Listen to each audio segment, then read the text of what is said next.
Hey everyone, Grayson here. So hopefully you all had the chance to check out Ian Chen's debate with Kent Hovind tonight. It was an epic debate for our times. We're going to be getting into all of it, but first I want to let everyone know that the link to join this after show is pinned in the chat. We want hold on. We want everyone here. We want creationists, we want evolutionists, quote unquote evolutionists. I'm just using it because it's convenient. We want everyone here joining the discussion, evolution versus creation. Tonight, we're going to be talking about Kent Hovind's debate with Ian Chen. And we have Ian here with us to start off. Hi. And we have Mark joining us. So first of all, I want to just say, Ian, that was epic, man. That was honestly one of probably my favorite debates I've seen with Kent Hovind, to be honest. I thought that was hilarious. No, thanks for that. Thanks for that. I couldn't get in a lot of the kind of preparation. Sorry, Mark, on. That picture of him behind bars, that cracked me up. That actually made me laugh hard. Like, I've got to admit. There were so many good moments. Like, dude, I almost spat my coffee over that. I swear. I was like, that is, yeah. But the thing is, here's the thing. Uneven moderation, right?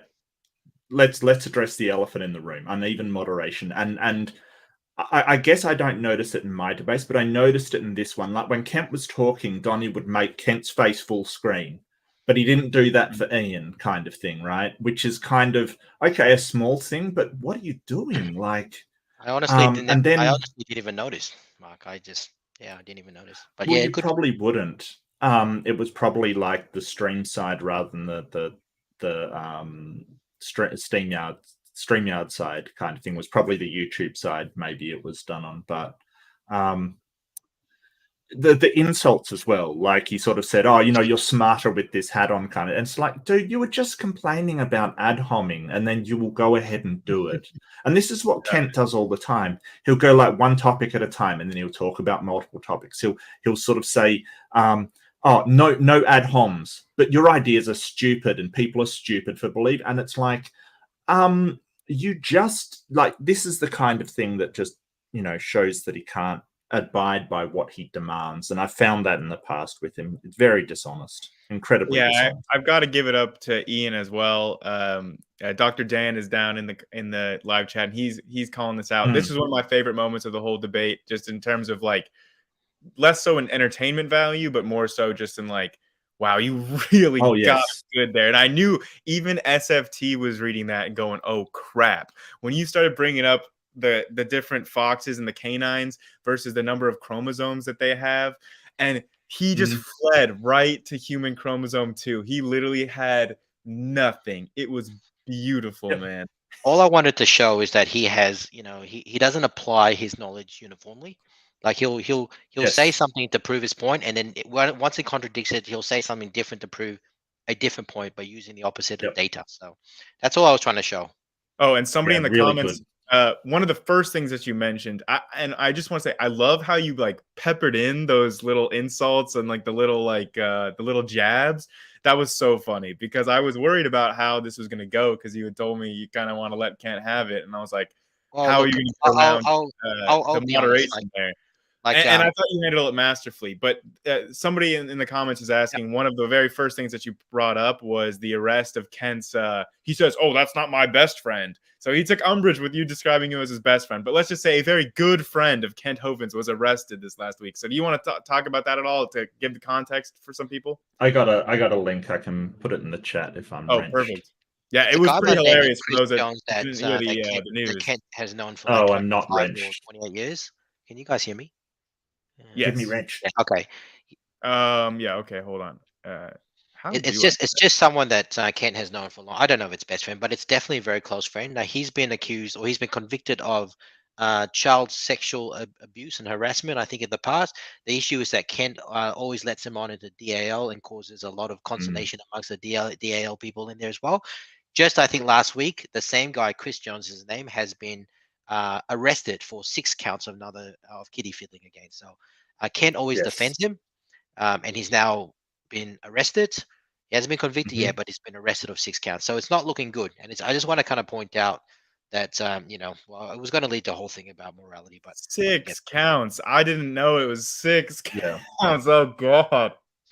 I'll just put the link in private chat because I can do that. So Atheist Junior has an excellent stream on the whole situation. The problem for Kent is that this guy showed up at his compound, let's call it a compound.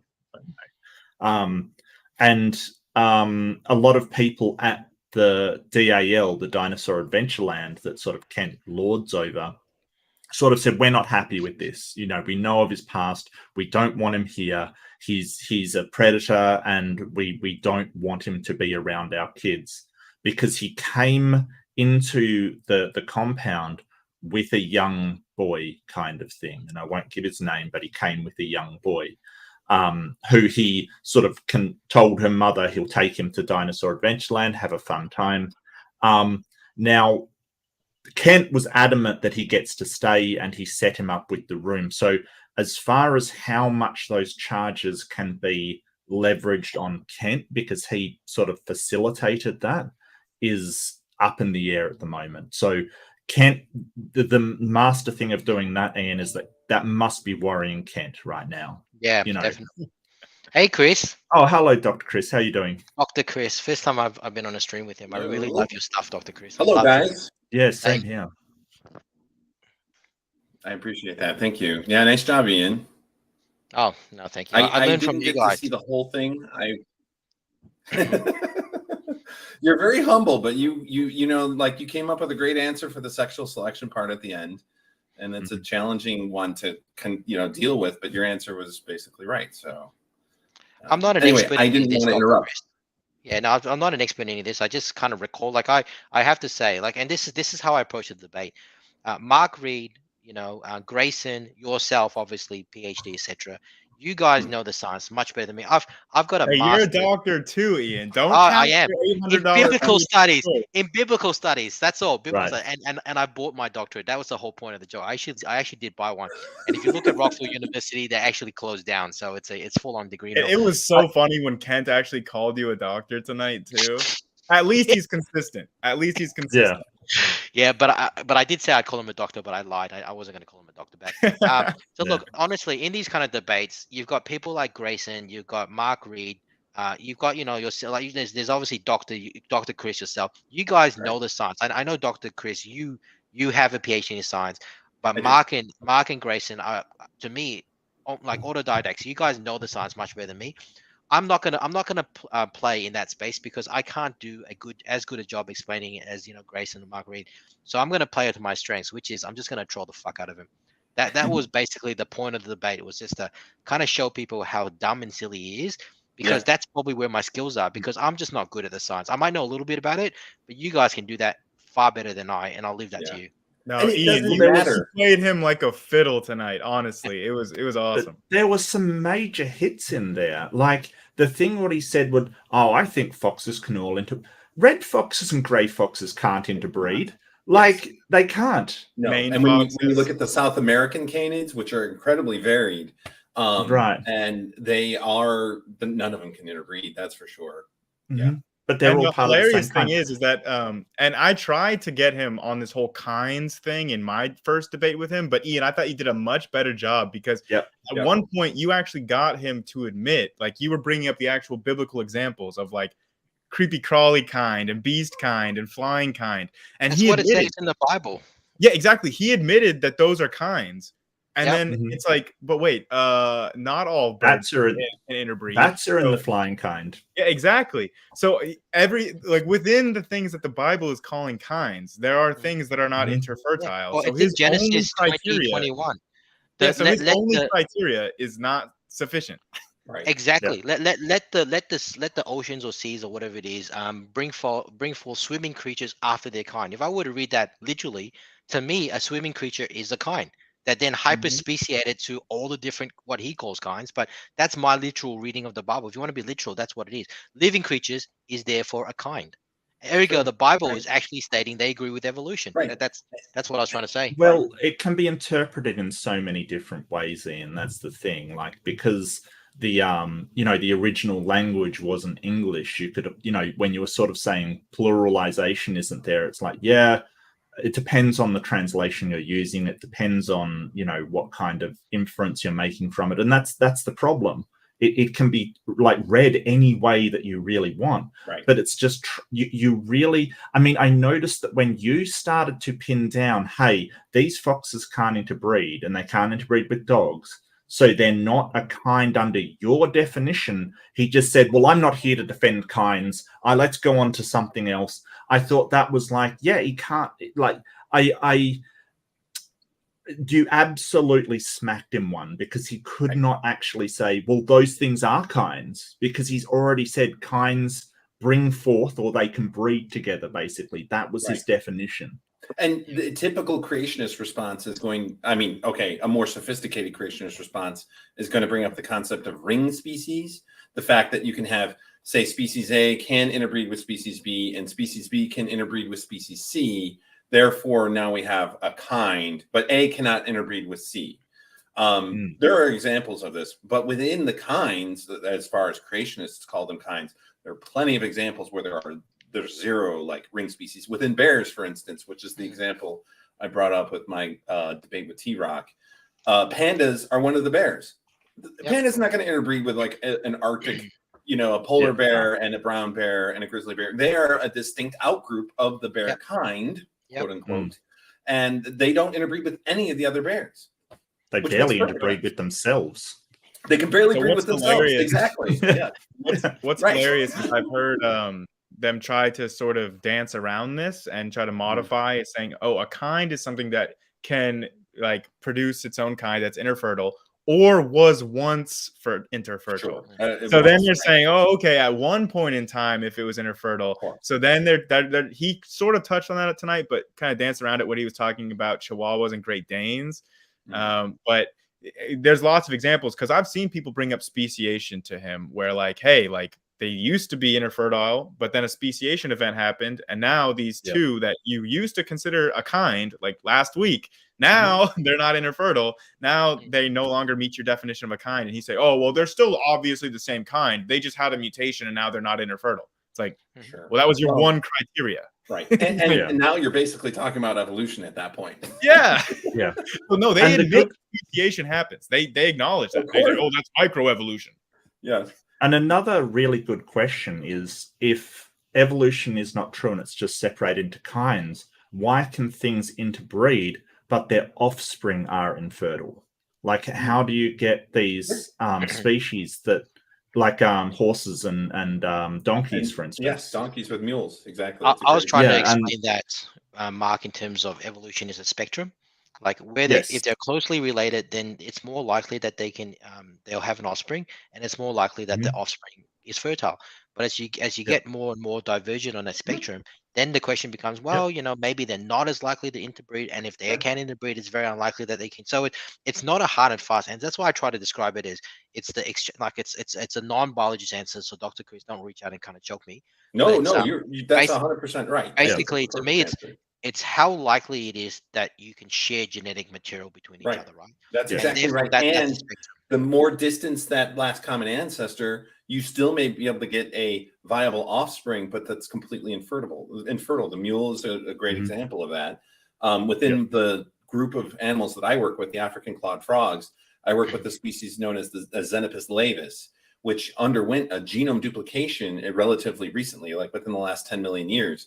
There's a sister species known as Xenopus tropicalis, which has half the number of chromosomes.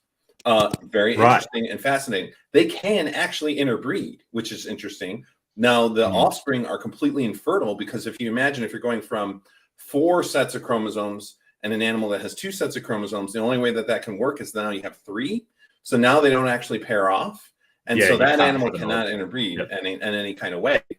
But the really cool thing about it is that the only way that you can make them interbreed is if you use a laevis as the mother, which will mean that she has the centromeres that are and the machinery to allow to pull apart more than 2 pairs of chromosomes.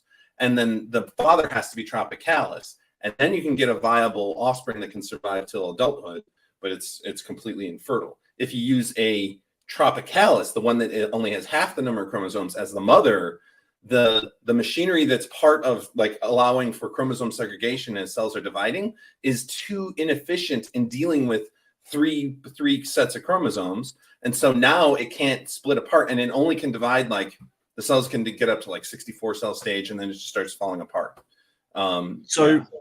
Yeah, if we apply that logically to Kent's definition of kinds, as in things that can breed with each other, then the female and male of one species or the two species are a kind, but reverse them and they're suddenly not a kind anymore. Exactly. And this is what I've thought about before, and I've thought, okay, with my example with mules and stuff, what it means under Kent's definition, if it always comes out infertile, then the two parents are of a kind, but the offspring is not a kind with anything else because it can't bring forth anything.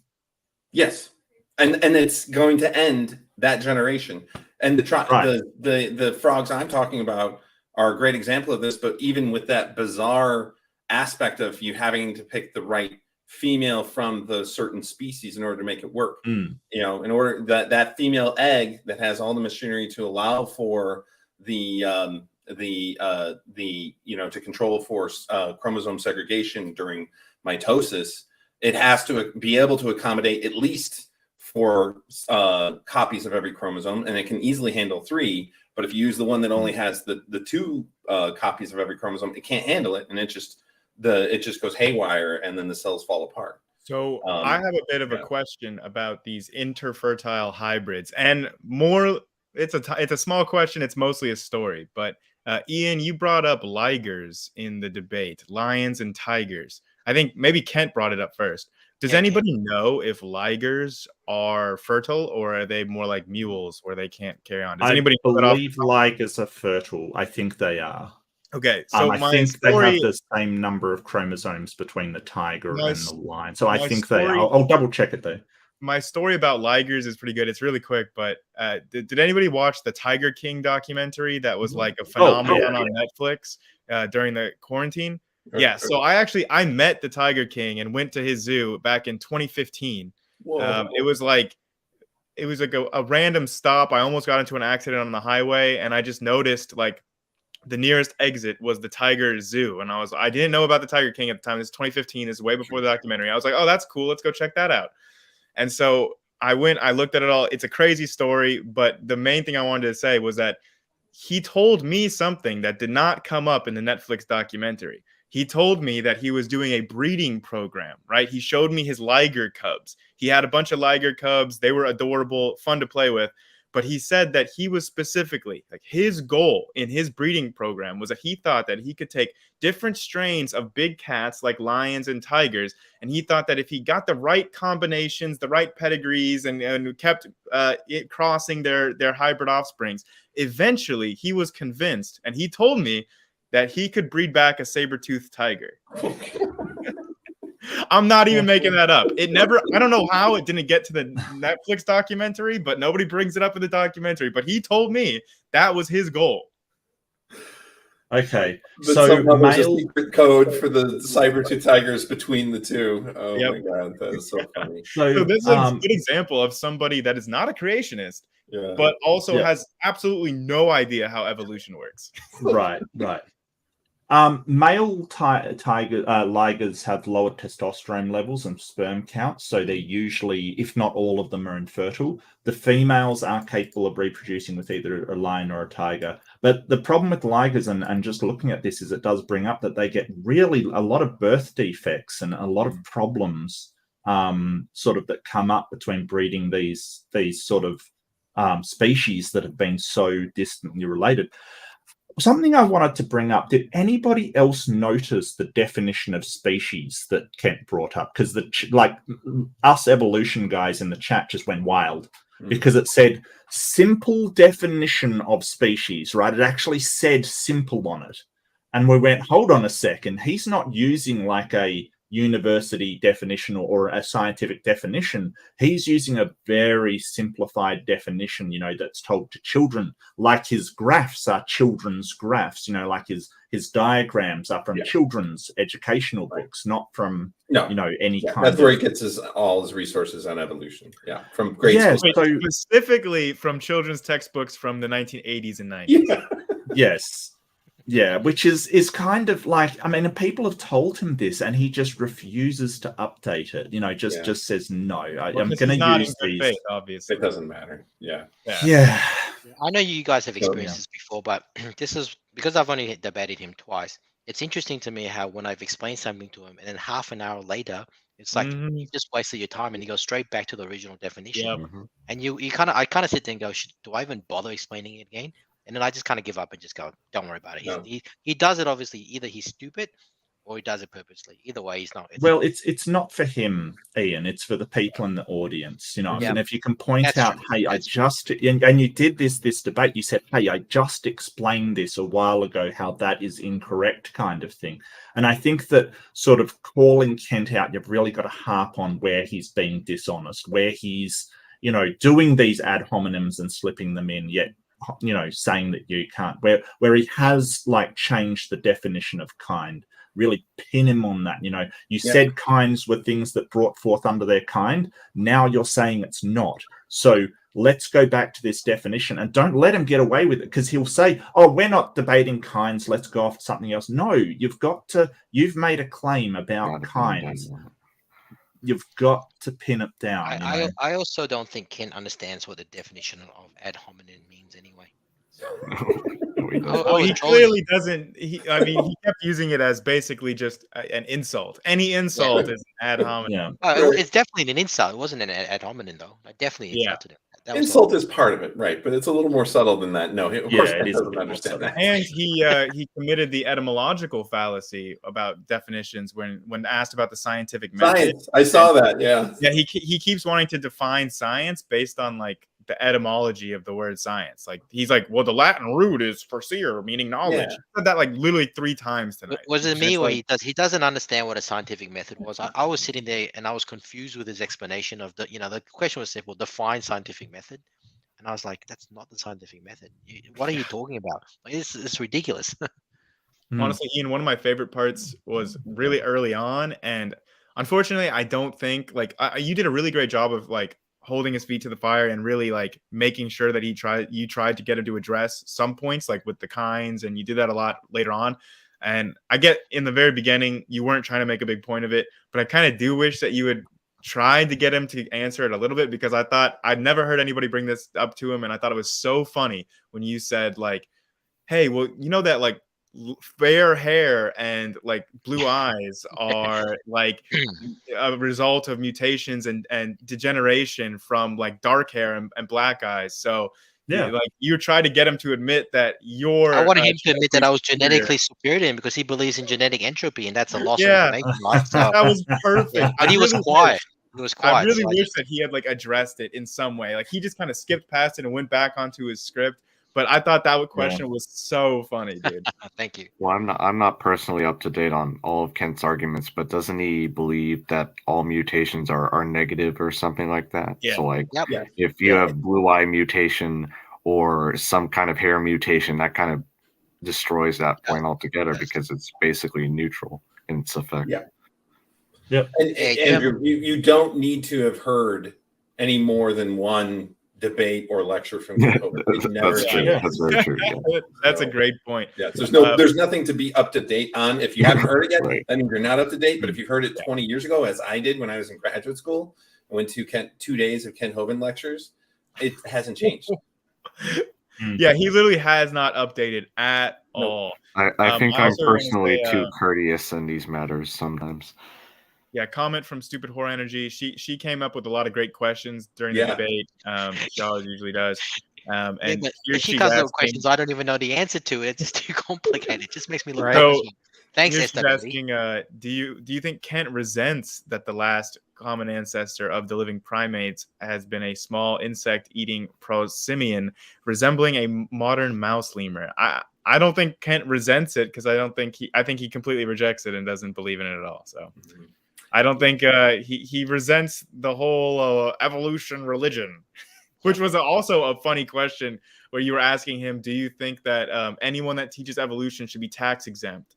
Which was a great question. You If asked evolution is a religion, then I mean, If it he should wants be it on a tax level exempt. playing field, we've got to make it a level playing field, right? That's Yeah. what I'm saying. So you were asking Right. some things that I genuinely have not heard people ask Kent before, which I really appreciated and made for some really funny moments, even when Kent refused to engage with them at all. Yeah. Yeah. That sounds like you handled it really well. I only caught the Q&A part. I missed the main part of the debate. Yeah. But You get a chance to listen to it. I try to pack quite a lot of trolling comments. Right. And I listened to you, when I saw that you were going to be doing this, I went back to listen to your original debate with him. And I think what I saw tonight, you kind of adapted to that a bit, and at least the bits that I saw, like you hammering on the kinds part. But the thing with Kent, it's like there's no point in trying to take it serious. It's no, I mean, most creationists are not good faith interlocutors, but at least some of them will sort of take the argument somewhat seriously and go back and forth a bit. He is just a broken record. It doesn't matter what you say to him. It's not like he listens to anything that you're saying. So if you can use it to just kind of point out how ludicrous he is, and just so for the giggles, that's a good debate, I would say. I think that most he listens to what you, or partially listens to what you say, but takes kind of buzzwords from out of context. Okay, go to the script. That's from exactly it. You can see every time he was talking, he was flipping through his slides. It's like he heard something cows and he's like flipping through his slides. That's a good sign. Exactly. I think actually that's a good sign. Atheist Junior, who joined, he has made a hilarious video, I'm pretty sure, where didn't you like edit together all the various times where people have asked Kent about chlamydomonas? Yes. And he says, I'll look into that. And it's literally just like a highlight reel. Oh, really? I'll be Nice. sure to look into that. Yeah, this is the first time I I've heard of did. that. I'll look into it. Because that's why I the third time I debated him, if you want to call it a debate, when I went on the Brett Keane channel and I was debating for YECs at once, which Grayson has done before, I think. And I got mad because Kent said, like, oh, I'll look into this. And this is when I started telling Kent, like, no, you won't. You're lying. You're just a liar. Yeah. Stop lying. Because I have a video and it's called, I'll link it. It's called Kent Hovind Denies Multicellularity for 3 years straight. And it's 5 different debates where everybody brings up literally the same exact paper. And he's always like, oh, I brought it up. Yeah, I brought it up, and he said, I'll look into it. He did the same with endogenous retroviruses as well. He was like, I've never heard of this before. And it's like, wait, I saw a debate where someone literally showed you where they are, and he was like, oh, I've never heard of this before in my life. And it's like, wow, that willful ignorance is powerful stuff. That might just be his age.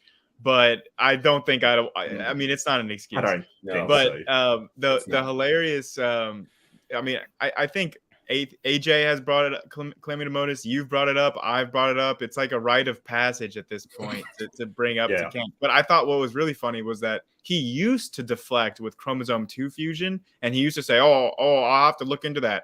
But now it's funny. He'll bring up chromosome 2 fusion when it's not even the topic at all, and it's not relevant. Like with tonight, when Ian brought up the chromosomal differences between. I noticed that he adopted all of Donnie's dumb arguments. Yeah, and he hears. Don't you expect the whole telomeres to be there? Like, well, that's not. Like, dude, no. Well, which is kind of funny because, like, going back to ERVs, what him and SFT being best buddies, so to speak, wouldn't he have adopted some of those arguments as well? I don't know. Hey, can I just he basically read Donnie when I first brought it up. He said his argument was Donnie wrote a book about that. Like, I have that book. To the moderator's book. I actually have Donnie's That's book. what he did. Oh, yeah. R.I.P. I don't know why he gave that man money, but he sent you a copy. Yeah. Can I just say one thing? There's a Justin. I didn't get a coffee. I think there's a Justin ATL on the chat that basically asked me to repeat my last dig at Kent about the body slams. So I had this whole thing which I wanted to kind of mention to Kent that, hey, this is an opportunity to be kind of being respectful. Obviously, I wasn't being respectful, etc. I identify myself as a man. My pronouns are he and him. What should I call you? Do you identify yourself as a man or woman? And that was going to lead him to him saying, I'm a man, blah, blah, blah, whatever. And then I was going to say, okay, that's strange because, you know, a real man would never body slam his wife. And therefore I just assume you identified yourself as a woman. A real man would never throw his first wife under the bus to get a lighter prison sentence. So that's why I just assume you identified yourself as a woman. That was where it's going to head, but I got shut down. But I managed to get at least half of it out. Oh man, I mean, it was a mic drop moment for sure. That's brutal. Wow. Yeah. And he saved it for the end too. So it was like the little bow at the end. It was just the perfect little. Hey, AJ, could you maybe cut that out and just send it to our good friends like Fox and Daria and stuff? Because I agreed to this second debate on Kent because I was so infuriated with with how he treated them. And how he treated Daria was disgusting. Yeah, exactly. That was terrible. It was my way I did a couple of videos about that. Yeah. No, but it's weird that he brought up morality. Like, how can somebody like Kent decide that bringing up morality is a good idea, considering the amount of situations that man has been in? Right. You know, one of his best friends has been arrested, probably going to jail for a long time. Really not best friends. Well, I said one of his best friends. You know, like. If he's distancing himself now, he says we're not even best friends. He can't possibly do that because he stood there and said to the entire compound of Dinosaur Adventureland that he is a really good friend and gets to stay anytime he wants, and basically told everybody in the compound to go to hell if they don't like his friends, kind of thing. So, you know, that will have to be an incredible run of distancing that he'll have to do, kind of thing, to get out of that one. But other stuff, you know, like a kid died at his park, and you know, there's a litany of stuff. He cheated on his taxes, like there's a litany of stuff. Prison to that structuring payments, but then so I remember when I had seen his lectures 20 years ago. There was one of his series of lectures that was about Satan's plan for a new world order, the whole lecture about that. And so I went on a deep dive trying to find this video, and I ended up finding it. I made a video just last week, kind of picking bits and pieces. But one of the parts of that lecture, I remember from 20 years ago, was that he was talking favorably about the protocols of the Elders of Zion, which for those of you that don't know, this is a forgery that was put together in the late 1800s, early 1900s, published in Russia in the early 1900s, and has been like the core document that's been used just trying to portray Jews as having this like international vast conspiracy to control the world and create a whole new world order, and was like core to like the Nazi. I think it was actually used as a textbook in some places. Yes. So I have a video on my channel. A super clip of that, and then I had a commenter come on my channel saying that he had found a clip more recently of him saying something very disparaging. And you know what? I might even find it. Do you guys want to watch it? Can I? Yeah, absolutely. Yeah, absolutely. Okay. I'm on board. I've got it. I made a short out of it. That'd be great. Good. Hey, there's one thing I tried to do, but it was very unsuccessful. But I try to do it based on, you know, when Grayson and Mark, Reid and AJ kind of gets together and you kind of do your debate after show reviews and stuff. And one of the things that you guys always comment on is that we need to try and pin down Kent on him providing his evidence for creation. So I try to do it with the focus of this presentation being my biggest evidence is to prove that you're wrong. But it wasn't as successful as I thought. But I try to do that. I do listen to you guys when you kind of chat. But yeah, unfortunately, that did not. So, burden of proof in debate, it's kind of difficult because if you go into a evolution on trial, which is, you know, Hovind's favorite topic, because he will not do creationism. He will not touch it with a 10-foot barge pole. But what he will do, and I noticed he did in this debate, which kind of made me a little annoyed, was that he said, oh, we're not going to debate my worldview. But at the end, he'll bring up slides saying God's creation, God did this, God did that. So he kind of, he's very dishonest. He uses that argument, but I tried that. Oh, I know.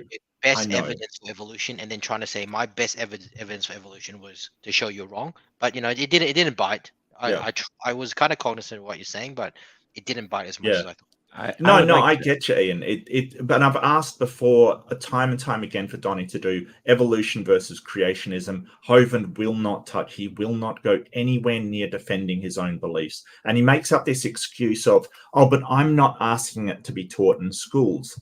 but he's still during the debate making claims. So even if it's just a claim, God did this, you should be able to back up that claim in a debate. Right. So you basically making these statements of fact, or you see them as statements of fact, without actually backing them up with anything, is sort of incredibly dishonest in a debate, regardless of what the debate's about. Because if the debate's about evolution, you shouldn't be bringing up God, because that's not part of the debate. Taught in schools or not, anyway.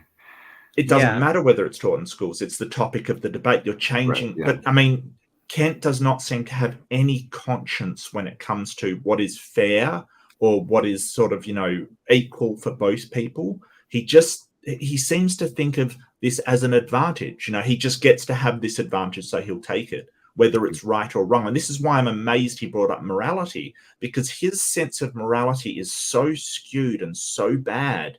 It's horrifying. Right. That's why he feels comfortable bringing it up. But if I could just add on to something you said, Mark, I think it is unfair because this is something I've been noticing recently too, is that Kent says that he doesn't want to argue about the Bible or his worldview in an evolution debate, but then he challenges you to say, to show me one kind producing a different kind.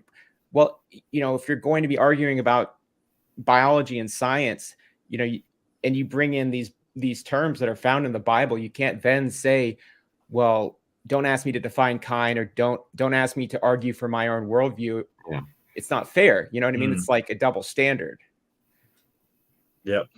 For sure. So do we want to check out this video of Kent Hovind's anti-Semitism?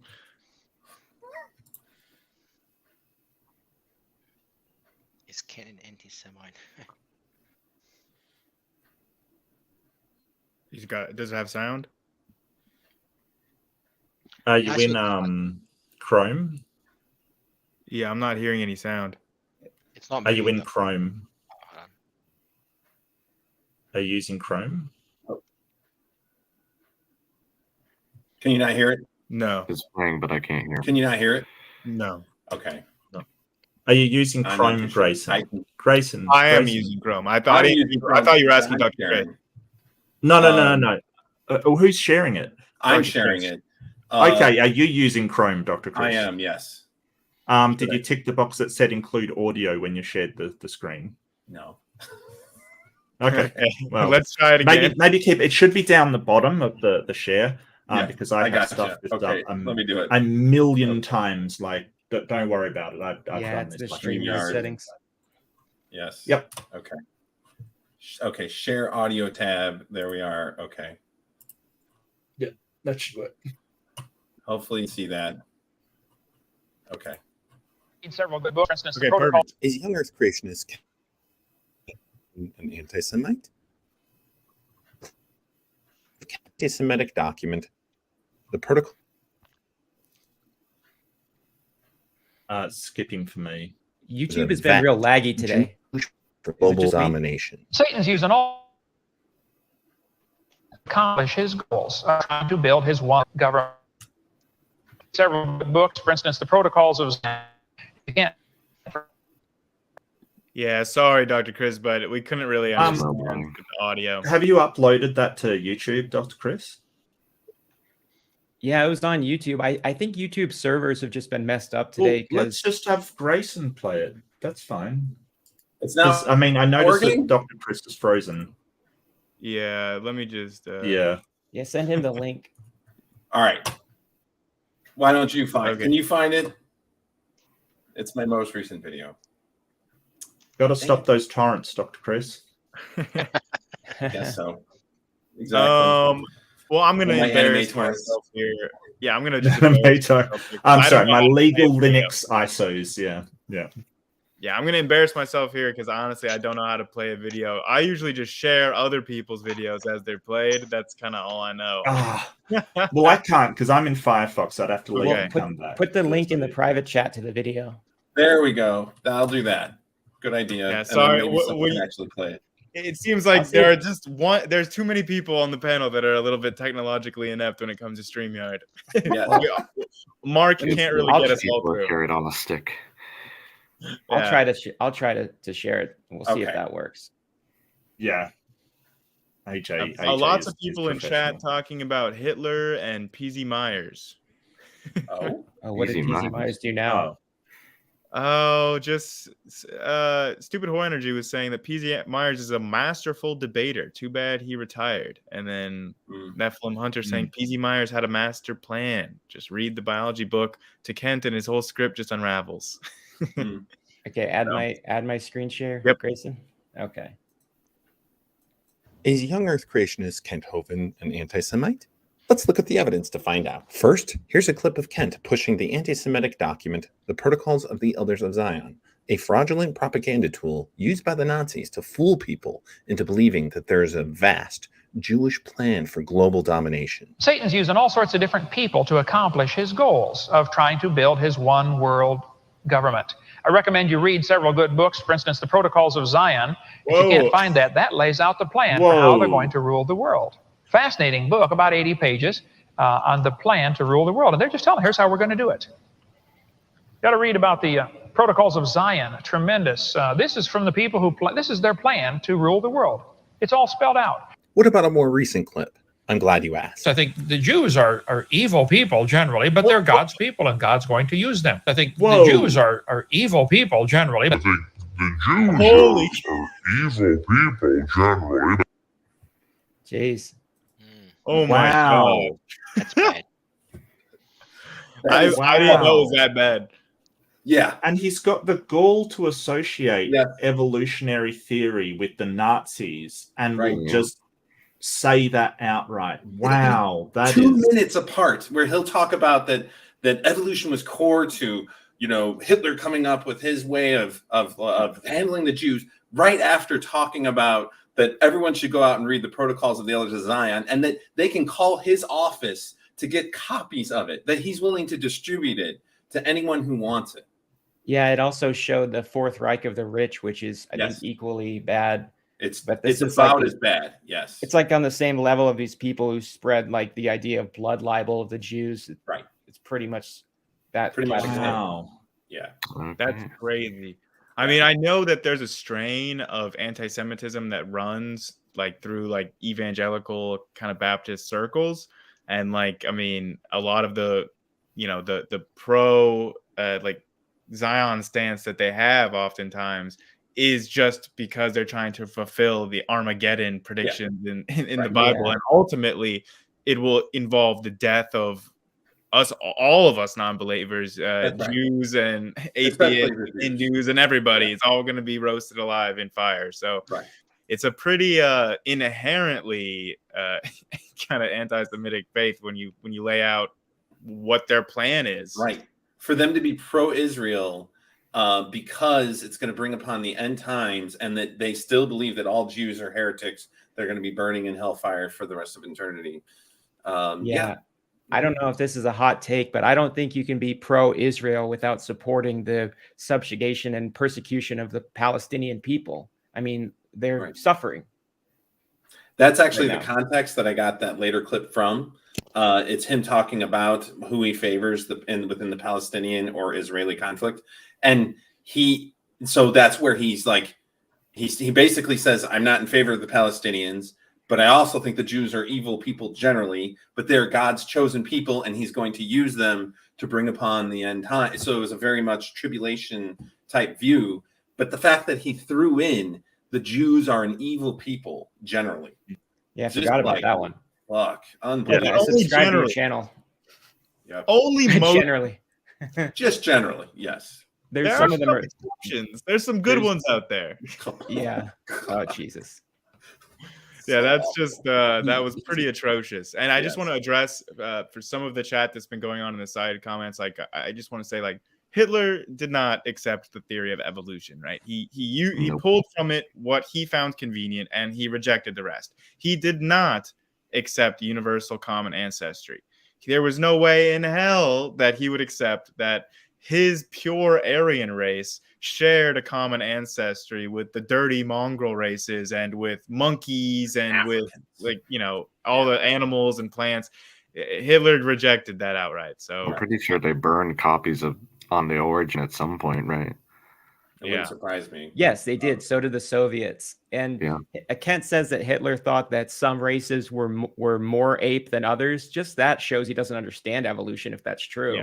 Right. Yeah. So largely, like, whenever you hear the critique, like, oh, this stuff leads to social Darwinism, and it's like, yeah, the people that are trying to do eugenics or the Nazis or these like neo-Nazi groups, these people do not understand how evolution works, or their views would not be what they are. Like, that you can't hold an actual proper understanding of the science of natural selection and evolution and also think that like racism is true.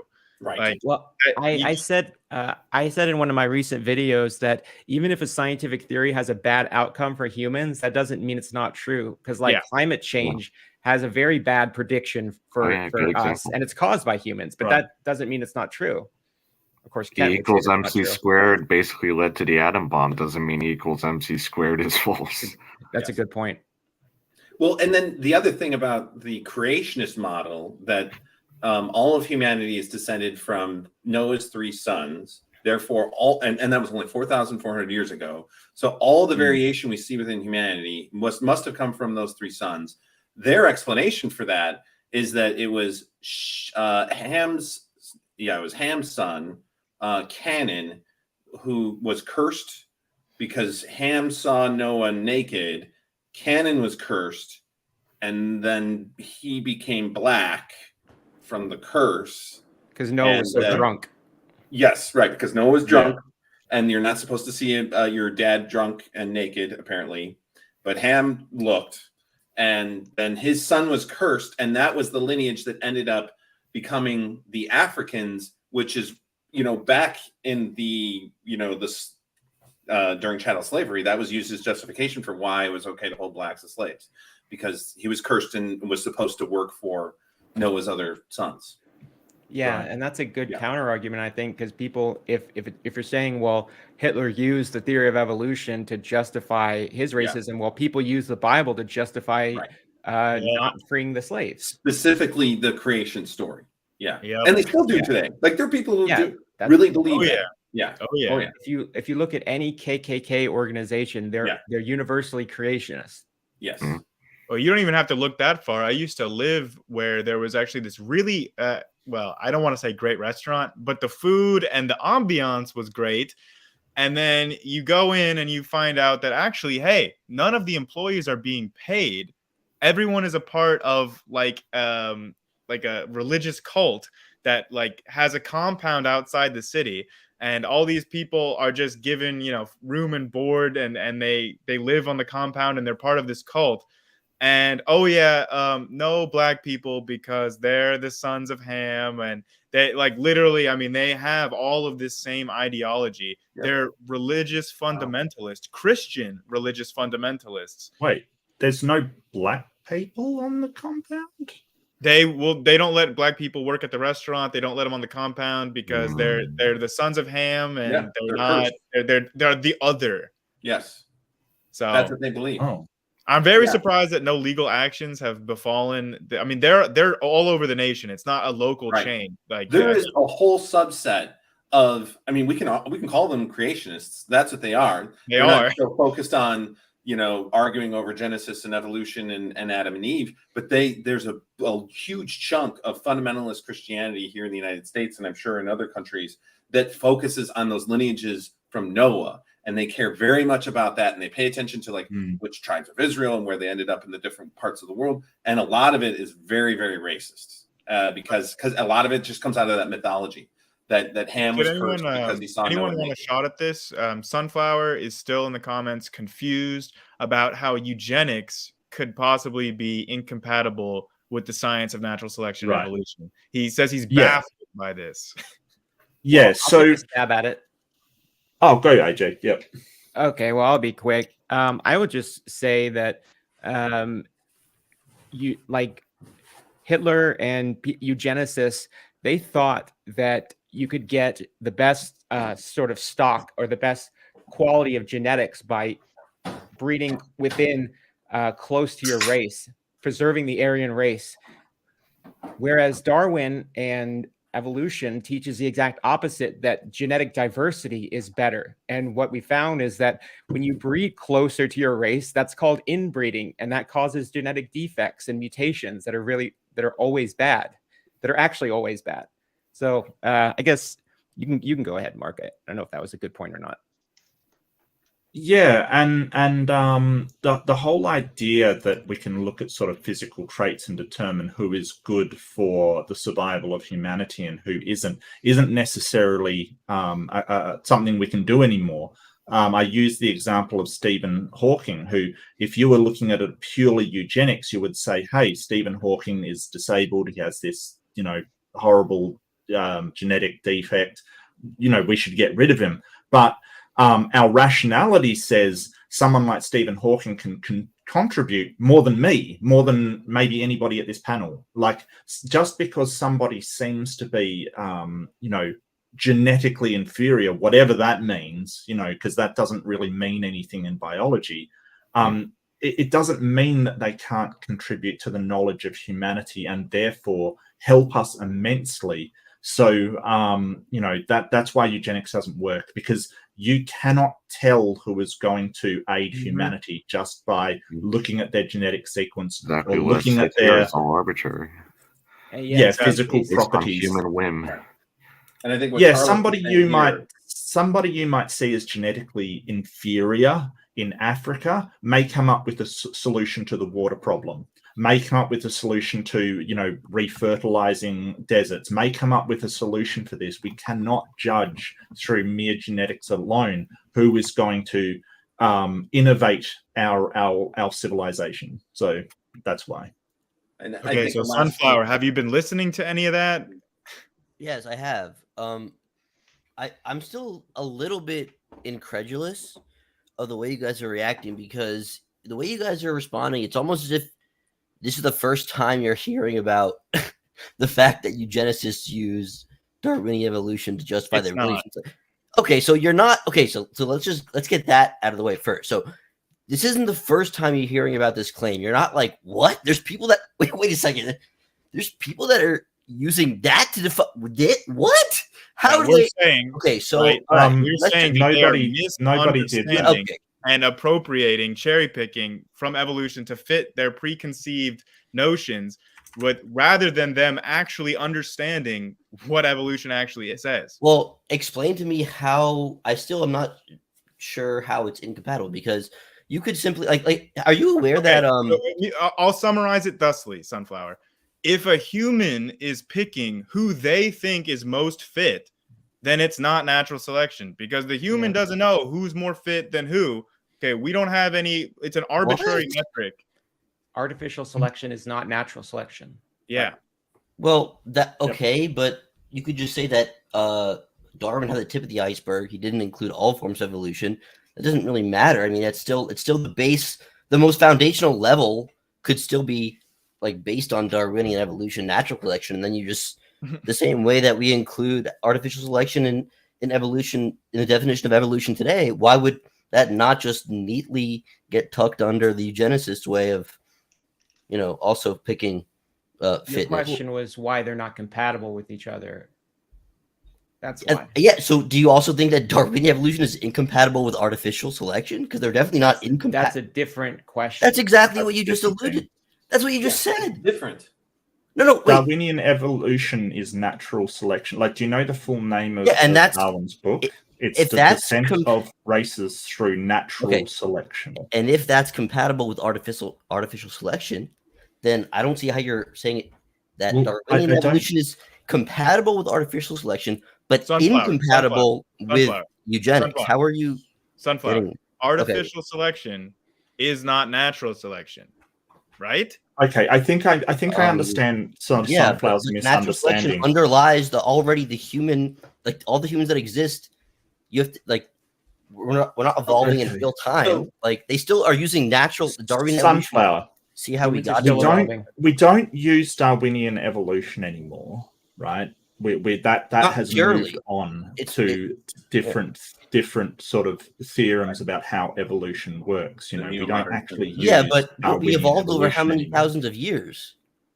Okay, that aside, okay, let's put that aside for 1 second. So we don't use Darwinian evolution to describe evolution anymore. It's sort of gone into a sort of different type, which is and I'm struggling to remember the name. It's sort of I can't remember the name of it, but anyway, we don't necessarily use Darwinian evolution.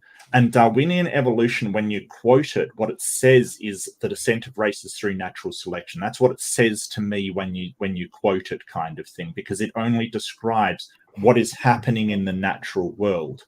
So as opposed to eugenics, right? Because eugenics is the killing of anybody that doesn't meet certain genetic criteria, right? I don't think it necessitates killing. No, I don't think I do not believe that the definition. So what do you think eugenics is? What is your definition of eugenics? My understanding is that it's just selective breeding to basically select for preferable genetic traits. Okay. That's basically all it is. Are we talking about in the context of how Hitler used it? Not necessarily. I mean, it's not necessarily. Yeah, not necessarily. So if you want beneficial genetic traits, why should we do artificial selection, which is what you're describing, which is sort of very hit and miss? It's very messy. It doesn't get you exactly what you want. Why wouldn't we go to direct genetic manipulation instead? We don't have that capability yet, but how is that even the on topic? How's that? We don't have the capability to artificially select exactly what we want yet. Right. My issue is that people are going to try, not that they're going to succeed. Again, I'm not the one that I don't believe that you can successfully be a eugenicist. I was originally concerned, and this is how this whole thing happened, is that some of the Darwinian ideas lend themselves to eugenicists. That was actually the only thing I posed. I said, does Darwinian evolution lend itself to eugenicists? That was the original question. It went off on a whole thing. The answer originally from base theory was just no, LOL, which is interesting. But again, I don't think you can be a successful eugenicist. But I do think that if you have a very rigid and maybe too zoomed in or too what's the confined point to make? The point I'm trying to make is that Darwinian evolution, when isolated and sort of looked at outside of context, it can very easily lend itself to eugenicists, and that's the only point I originally made. I'm going to disagree, and the reason is that Dr. Chris agreed. I just want to say this really quickly, that even if you say that you don't have to kill people in order to do eugenics, the idea with eugenics is that it's like planned breeding. So you stop certain people from breeding by castrating them. That's how eugenics not is put necessarily into true. practice. That's how we put into practice. I'm going to disagree a little bit with the rest of the panel. I will agree that yes, right. Some of that would be qualified as artificial selection to some degree. And yes, Darwin did talk, as Dr. Dan was pointing out in the comments. Of course, Darwin talked about artificial selection. In fact, he wrote a book called "The Variation of Animals and Plants Under Domestication," which was part of his core argument for the process of natural selection, that nature itself can do the selection, right? Of course, we knew about artificial selection before we knew about natural selection. Well, at least until Darwin described it. But lots of things and lots of ideas can be used for very bad ends. Thank you. Doesn't make the original ideas wrong or immoral. Oh, thank you so much. I much. agree. Eugenics is bad. We shouldn't do it. That doesn't mean that you have to do eugenics. Thank you. I'd just like to say something before you go. I've just sort of had my hand up, so I just want to say something very quickly. It would be like saying that, I just want to add on something to Josh Chris. It'd be like saying that nuclear fission leads to nuclear war. Yes. That's not necessarily the case. You can't sort of say nuclear fission is bad because nuclear weapons came from it. We've also made power plants and things to help us. So I think that isn't a good argument, Sunflower. And I just want to make the point that we also had eugenics before we had Darwin, maybe not by that name, but look at the Spartan Society, for example. Sure. They had no knowledge of natural selection or evolution, and yet they were doing eugenics. They were disposing of their young that were not suitable. And look what happened to them. They got out-competed by those that were not doing eugenics, because ultimately eugenics is not the best thing to do for your population. Absolutely, 100%. You want a lot of genetic diversity so you can handle lots of different environmental changes. Right. Okay, so first of all, I agree with you 100%, Dr. Chris. You're absolutely right. I'm not saying that somehow that like the fact that it could be used for bad means like all of a sudden that makes it not true. Not what I was saying. I actually posed again. I if you look at the I don't expect you to, but look at the chat log. I literally just basically said, like, does this lend itself to Genesis potentially? And the overwhelming response was no, you don't understand Darwin. No, wrong, no. Now, if someone just said like it could, would that like yes, it could, and it has, but it's still. I don't think that eugenics is a natural consequence of the fact that science has settled on as natural selection as a mechanism to explain descent with modification. There are some people who may draw that conclusion. Those people are wrong. And, you know, and it's not even necessary to have evolution as an example of that kind of eugenics program. As Grayson pointed out, the Spartans basically did that. It's just, and I think it basically has to do with the fact that we know for millennia that there's variation that exists, that there are heritable components. I think there's just something core to our understanding of like life just kind of works that way, and that we could potentially modify animals and make changes. That's why we had artificial selection and why we could domesticate plants and animals. But it was Darwin who just made that logical leap that almost seems obvious in retrospect, but that was his brilliance in it, and just stating that nature can do the same thing. And over a long enough period of time, it means that you can explain the vast web of life and that it can go back a very, very long time. Sure. Yes, Sunflower. I think that the problem is the way that you phrase the question. When you say leads to, yes, it sort of says that lends itself to. Or even lends itself to. Right? It means, those are very different things. Yeah. Well, are you kidding? Are you laughing? Yes. What leads to is an ultimatum. Leads to means it necessarily leads to it. Lends itself to just means like it's readily accessible to be used for. It doesn't, of course, it doesn't lead to it necessarily, but it definitely lends itself to it. Those are very different things. What are you laughing about? You can come to eugenics conclusions without having any knowledge or having any basis on Darwinian natural selection. That's you can, but I would ask what else lends itself to eugenics more than I would say the creation model lends itself to eugenics. Really? Yeah. Well, I think that the problem is the model that modern men and women are creating synthesis. Modern synthesis in evolution, it doesn't lend itself to it, because if you understand evolution, limiting that gene pool is necessarily bad. This is what Grayson was trying to get across. So it doesn't, if you understand, like when you said, oh, people have taken it out of context and stuff and done, you totally agree with you. Yes, people have taken it out of context, but that is a sort of a straw man of the actual evolution theory of evolution that they've taken, right? So a misunderstanding of evolution may lend itself to eugenics, but evolution itself does not lend itself to eugenics, because what you understand is that is actively bad for the species. That it's not actively bad. Well, for one thing, it's not actively bad. Eugenics. Are you aware that are you aware that sperm donor banks, there literally are very strict criteria of your genetics in order for you to donate sperm? Are you aware of that? Yes or no? Yep. Would you classify that as eugenics? No. You're saying that's not eugenics. So saying that you have to have a certain IQ, a certain height. You're saying that you can't donate sperm. That's not part of sperm donation. You're creating a straw man. That doesn't exist. They don't have IQ tests for sperm donors. I can test. I believe they actually do. I've donated sperm before. I didn't have to take an IQ test. So, Sunflower, I've donated sperm. They do not ask you an IQ test. You donated sperm to be used for like insemination? Yes. Okay. I got a whole lot of little mini Graysons. Okay. All right. Fine. No IQ test. I guess I was wrong. Were there other things about like height, minimum height? No. There's no minimum height. No.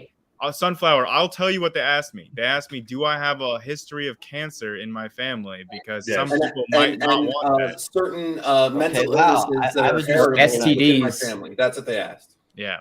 Yeah. What if you have if you have Down syndrome, do you think you can donate sperm for that? Wait, if you have Down syndrome, take Down syndrome patients.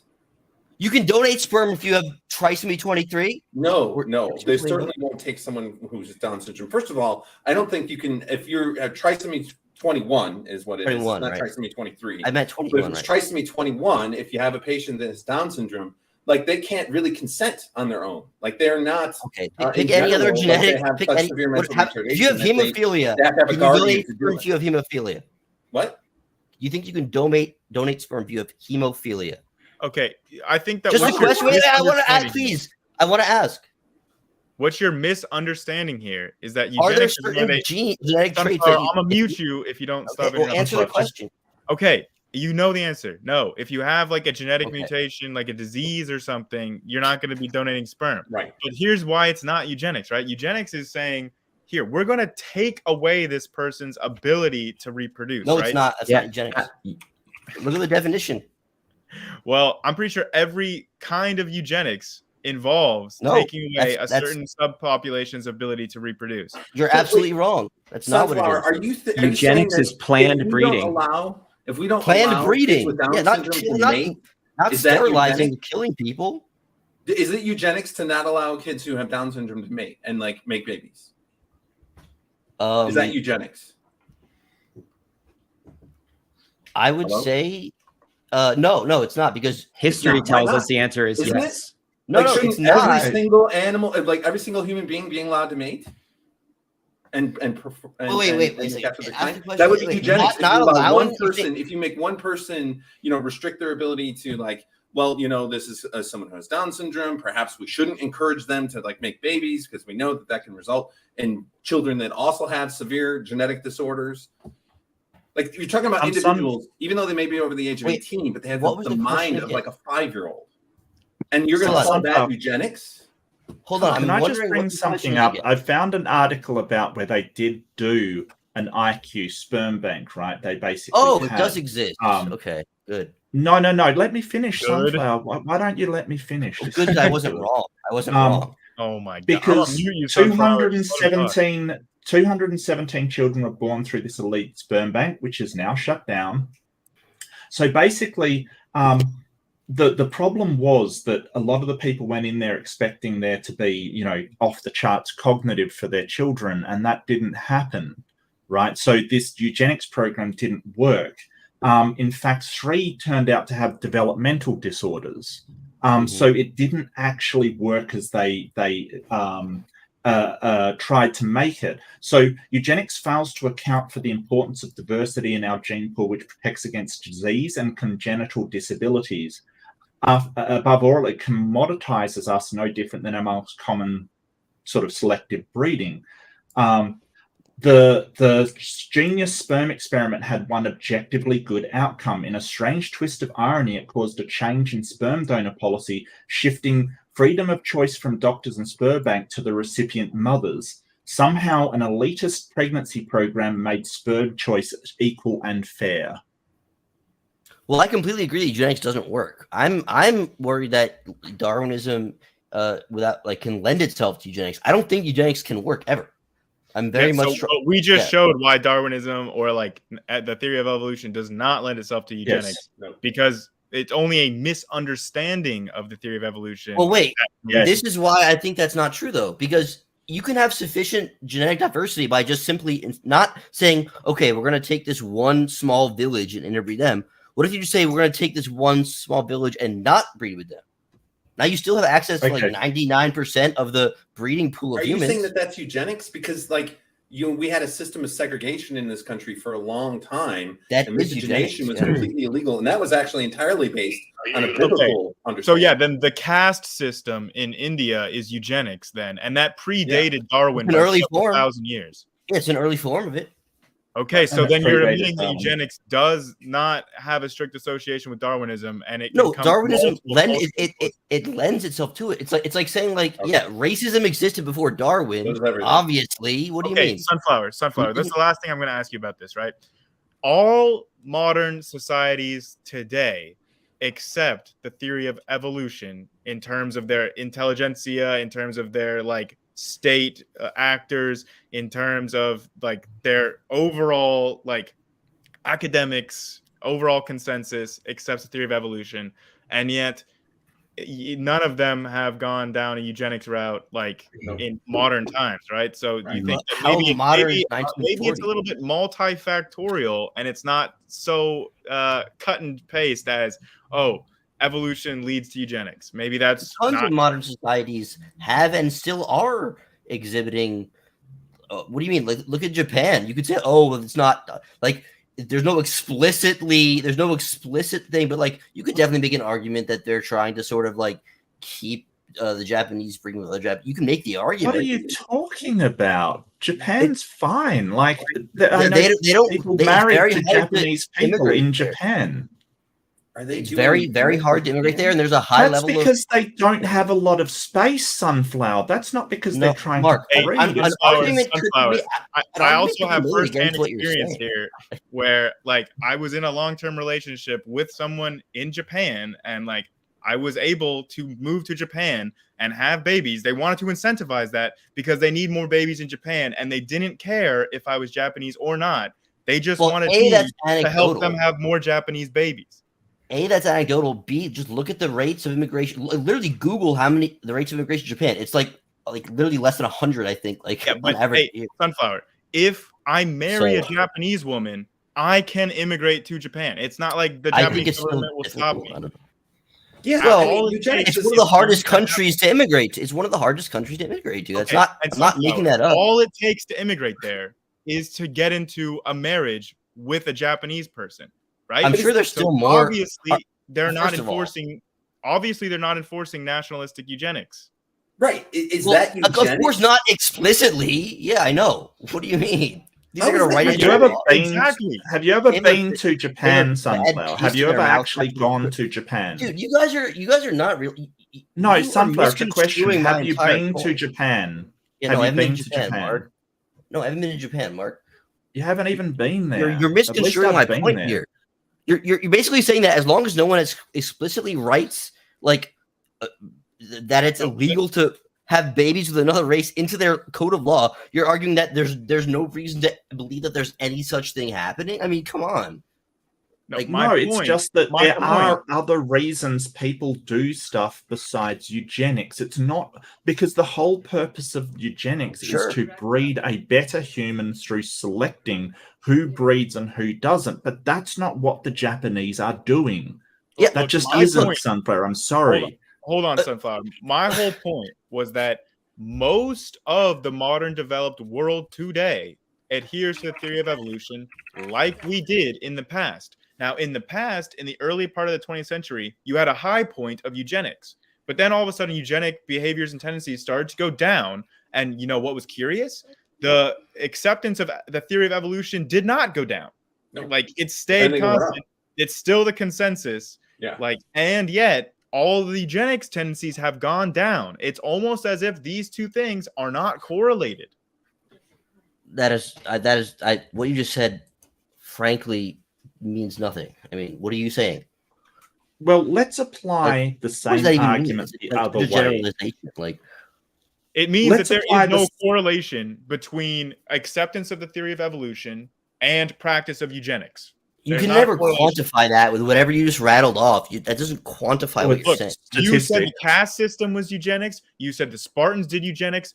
Literally all of these. I said that Darwinian evolution can lend itself to genetics. That's all I've said. Okay, so let's take this argument the other way, right? So does that mean that because people who have believed in Christian ideals have done inquisitions, killed the Cathars, killed the Lombards, that Christianity lends itself to massacres? Again, not necessarily. I mean, you can make an argument for that. I'd be here to listen to it, but I'm saying like there are obviously. So what was the cause of the inquisitions? Was that religious beliefs, or was that not? I'm not going to get into like a freaking historical political debate or I'm not even defending the Inquisitions. So I don't know what selectively determining the causation of these things, because when never said causation. Nope, that's not fair. Well, when it lends itself to it, it is. I said it existed already, and then something came along that, while might have a lot of truth to it, might also inadvertently, unintentionally lend itself to eugenicists and racists. That's all I'm saying. That's not even a crazy thought. It's not even a crazy thing. But you guys Like, and Christianity can easily you're lend the ones itself that to genocide. misframe me Right? as saying So people you have each other opponents saying that Jews are evil people generally, right? Yeah. Yes. I think it's not the argument you're making, it's the implication of the argument. So it seems like you're saying this to say because you can associate eugenics with Darwinian evolution, that it's not true. Okay, and that's a good point. And and that's no, it's not a good point. It's not a good argument. No, it's a good point to well, bring no, that your up. point No, is I'm good, saying what AJ. you just brought up is a good point. Oh, okay. Yeah. So, and that's why when people have pressed me on that, I've said that's true. It has nothing to do with whether it's true or not. So then we could have left it at that. But when I say stuff like this, if you just respond like AtheistJunior just did, then that's fine. But when people start saying it like, no, dude, it doesn't even lend itself to it. We don't know what you're talking about. That's crazy. What do you mean? No, wrong. It's like, I'm obviously going to defend myself, and I'm obviously going to act like you guys know it's not what I'm saying. Isn't some crazy belief that I pulled out of sunflower. Take a breath. No, Grayson, just a sec. Sunflower. Take a breath, mate. You're sort of feeling like you're getting really, really upset. So let's just take a sec, because I'm getting a bit frustrated as well. So let's take a sec, and I'll calm down as well, kind of thing, because I'm getting a bit frustrated. Fair enough. And I just want to. Sorry, Grayson, go ahead. I did interrupt. I was going to ask about sports, right? Because in sports, you naturally have winners and you have losers. Now, does having sports foster the idea that some people are more fit than others? And does sports lend itself to eugenics according to your definition? Wait a second.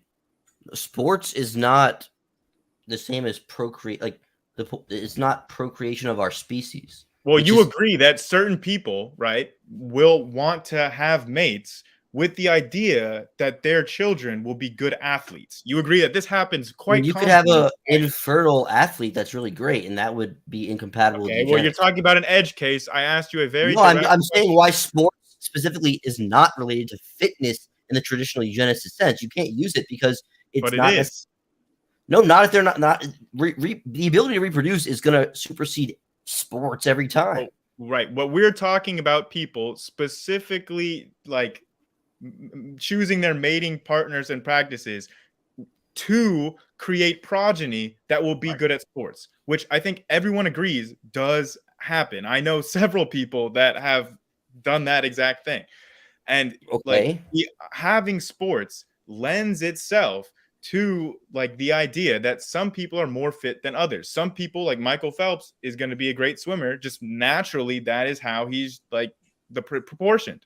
So like, does having sports in our society lend itself to eugenics? Because some people might on a small level. Yeah, I'd say on a small level. I say that sports isn't an important enough factor for most people's lives. Like most people want a healthy, intelligent child that's going to live a long time. Theory of evolution is not a big factor for most people's lives. Well, I know some people where sports are huge in their life, mate. Like I know some people that sports are everything. Well, yeah, that's true. I agree, and that's why I said it might. Yeah, I'd say sports. It might have a little. I'm sure it has a little bit of a factor. You're using fit in the Darwinian like definition, or fit as in like physically fit? Yeah, no, fit in Darwinian is like physically fit. When I'm talking about sports, I'm not talking anything about like selection or evolution. I'm just talking about like how it can cause certain eugenicist tendencies. I agree. In people. Okay, so you agree on flowers. So then I think that your comment that evolution can tend to eugenics is just about as worthless as saying sports can tend to eugenics. Like, well, and plus to AJ's point, it doesn't ultimately affect whether it's true or not. Well, okay, and an argument could actually be made for that. Like, I don't know what. Okay. What does that prove? That was my point. Like, what difference does it make? Right? Yeah. I think we're done with this. Then I agree. Yeah. Get there. All you just said was like that sports might do harm. I mean, yeah. I just want to make one more analogy that people did use sort of the Bible as a justification for slavery, and it would be like that saying that Christianity lends itself to slavery, but it's not. It's the misunderstanding of Christianity that would, or the misunderstanding of the Bible that would lend itself to slavery. So that's kind of the analogy that we're making.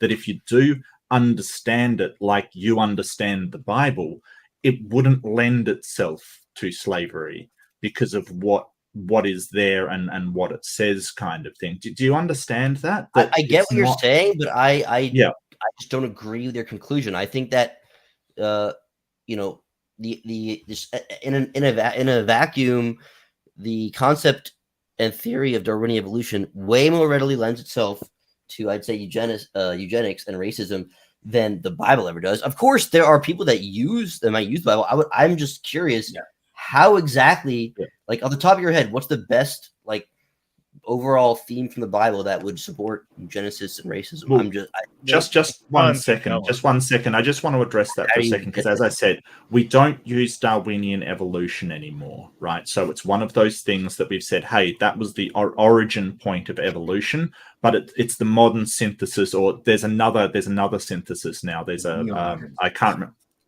Well, no, there's another one. There's like one that includes all of the outer stuff. I can't remember the name of it. And sunflower. Yeah, it includes all of that. But just a second, Grayson. Just a sec. Sorry, mate.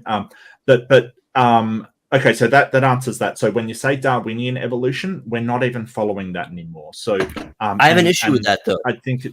I take issue with that because it doesn't lend itself in the first place, because that's not how it was applied. If you misunderstood it, yeah, maybe, but that's a misunderstanding. Okay, but wait, Mark, can I interject really quick? Well, just get beyond the second question. Your second question, what in the Bible would lend yourself to slavery? It would be the Old Testament. Okay, sorry, I meant eugenics, specifically race-based or eugenic. Yep.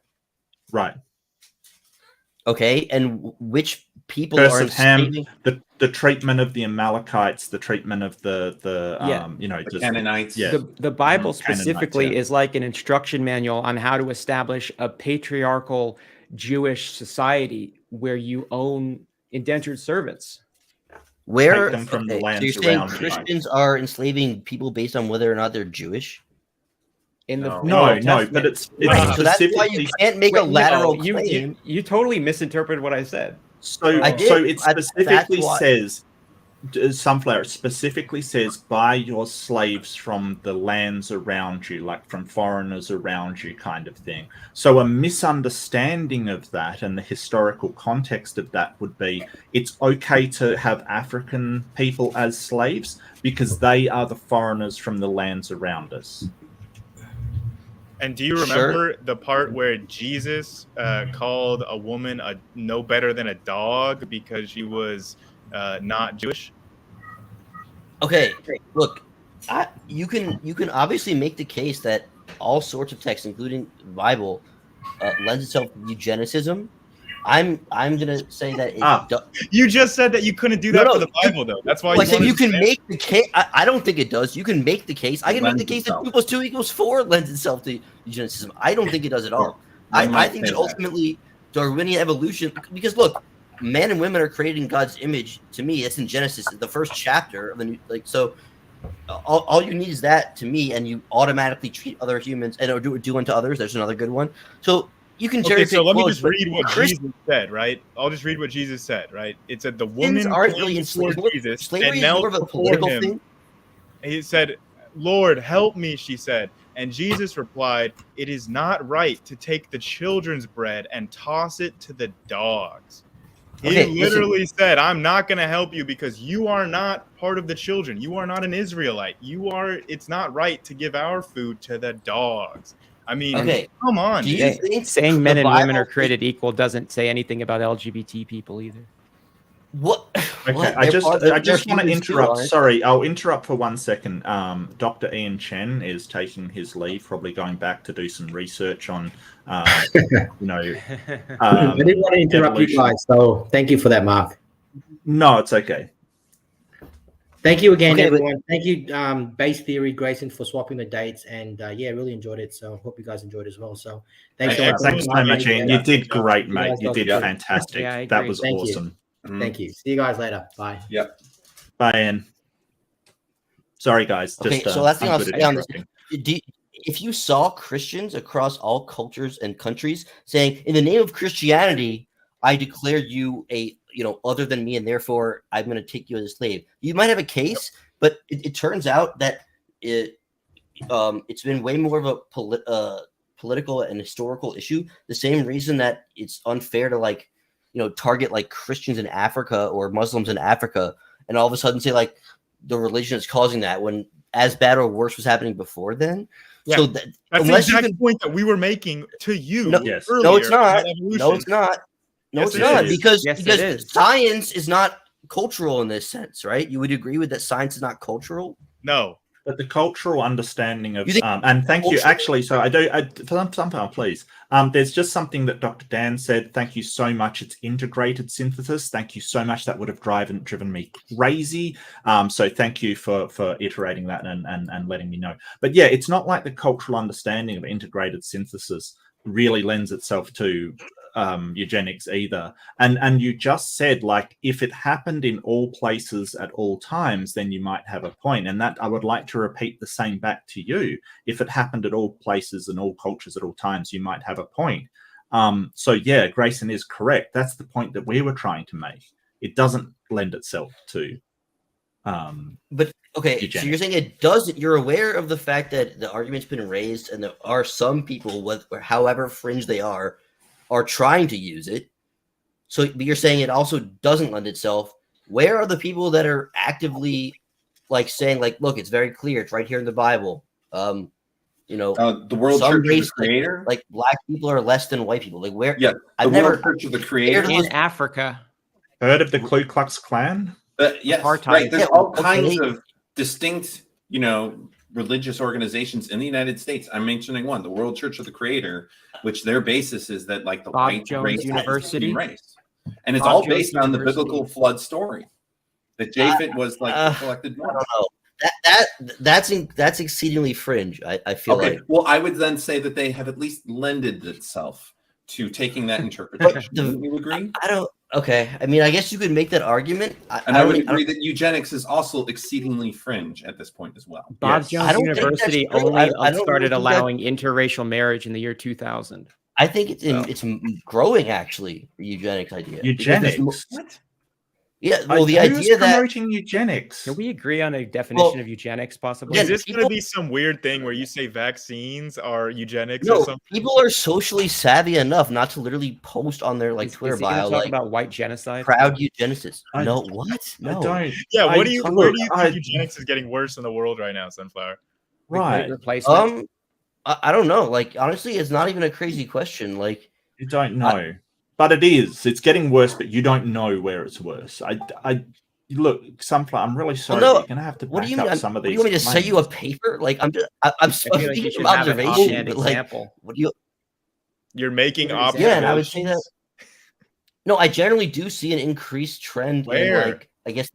Hold on, I was still talking. What do you? You literally interrupted me while I was talking. You were I backpedaling. see an increased trend in things like abortion. If you can detect the child, it's going to have Down syndrome.